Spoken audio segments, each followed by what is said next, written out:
La ponencia que se presenta es un avance del proyecto de investigación Análisis comparativo del retrato fotográfico de finales del siglo XIX con el retrato fotográfico conocido como selfie. En la misma se esboza la historia de este tipo de discurso visual y se cotejan sus características sociopolíticas y socioculturales. Esta ponencia forma parte del grupo de trabajo 6, TIC, Apropiación y Gobierno Electrónico, del sexto Congreso de INVECON, y fue realizada por las profesoras María Colina y Guadalupe Oliva de la Escuela de Comunicación Social de la Universidad del Zulia. Podemos definir la fotografía como el resultado científico-tecnológico de procesos físicos, químicos y digitales hoy, ambos productos de la razón científica, conocidos también como fotografía analógica y digital. Aunque en distintas geografías diversas personas experimentaban con este proceso de registro y retención de la imagen, su máximo exponente es Nicéphore Nies, quien en 1826 logra Punto de vista de la ventana de Legras, nombre de la que se considera la primera fotografía, que es la que estamos viendo en la presente lámina. Su contexto, como mencionamos, es la época de mayor auge del pensamiento iluminista, enmarcada en la producción de bienes de consumo material y simbólico que registra, reproduce y es memoria histórica.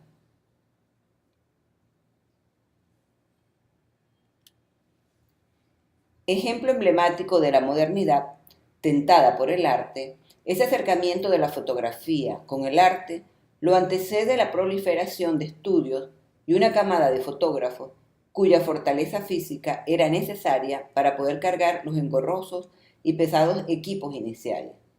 El resultado de esas primeras imágenes chocó con quienes veían en la fotografía una forma posible de expresión artística. Los llamados impresionistas nobles, que usando técnicas mixtas, pintura, fotografía, producen imágenes cuyas características de ser únicas y de luz difusa las acercan al hecho pictórico y las alejan de los elementos propios de la fotografía. Más tarde, los nuevos avances e innovaciones de equipo y óptica, con cámaras como la Hermano y la Leica, sumados a un nuevo contexto, trae la época de los documentalistas y fotoperiodistas. Esa búsqueda de controlar el retrato como representación simbólica por parte de los pictorrealistas no detiene al mismo, que empieza a posicionarse como elemento falaz de igualdad social.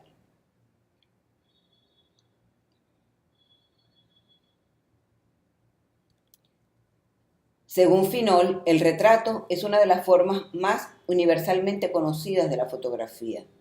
Fue el retrato el que estableció y consolidó a esta nueva forma de captar imágenes de la realidad.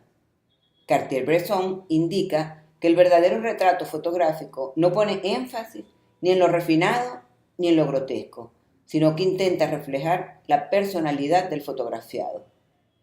Hemos de considerar que el retrato desencadena diversos vínculos simbólicos, como contenido temático de herencia pictórica, como presentación, representación y como alusión de igualdad social. En todo este recorrido histórico, el retrato está presente como temática inicial y principal. Del retrato pictórico viene el fotográfico. Si los grandes pintores retrataban a la monarquía y a la nobleza, los fotógrafos retratan a todo aquel que pueda pagar una módica suma. Así el retrato prolifera entre artesanos, comerciantes y pasa a la pequeña burguesía, para luego retratar a nobles y reyes. Se alcanza así esa idea de igualdad a través del retrato fotográfico. Si me retrato como el noble, me acerco a él. Esa influencia sociocultural y sociopolítica que no solo domina en esa época, sino que se mantiene a través de las nuevas formas de ser retratado. Las imágenes a continuación son ejemplo de la evolución del retrato y de la influencia de la pintura en el mismo hasta lograr su independencia.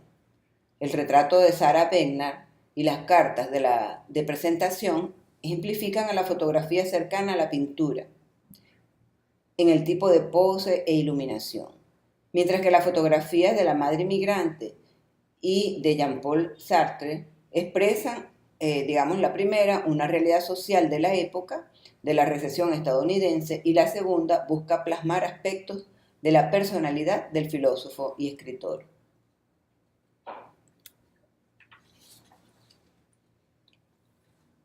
Ahora el autorretrato.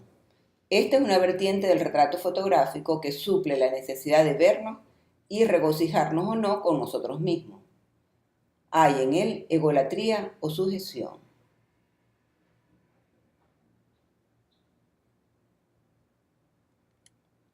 Los cambios surgidos debido a los avances tecnológicos, junto con las innovaciones sociales y culturales, trajeron una forma insurgente de comunicarse y relacionarse con las personas, con los objetos y, por supuesto, con el contexto en general. La telefonía celular y la posibilidad de estar conectados en red ha cambiado la forma de vernos y ver al otro, creando procesos comunicativos no convencionales. Así, en el siglo XXI surge una clase de retrato-autorretrato con el que lo cotidiano e íntimo se traslada al plano público. Es el selfie que permite mirarnos y captarnos nosotros mismos, sin necesidad de alguien que nos fotografíe, debido a la incorporación de cámaras frontales en los dispositivos móviles.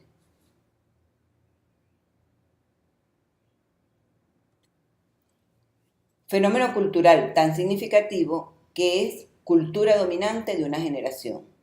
Con esta nueva forma de presentación-representación, el protagonista está presente al punto, muchas veces, de lograr la celebridad, aunque sea fugaz. Como el retrato del siglo XIX y XX, el selfie también viene con ese acercamiento a otro, que connota una igualdad falaz. Para algunos el selfie no es un autorretrato bajo el concepto convencional. El selfie es una práctica específica de la fotografía digital que se incorpora en una red sociotécnica más amplia, que incluye los nuevos espacios sociales que abre Internet y se inscribe más en el espacio de la conectividad que en el de la memoria familiar, colectiva e histórica.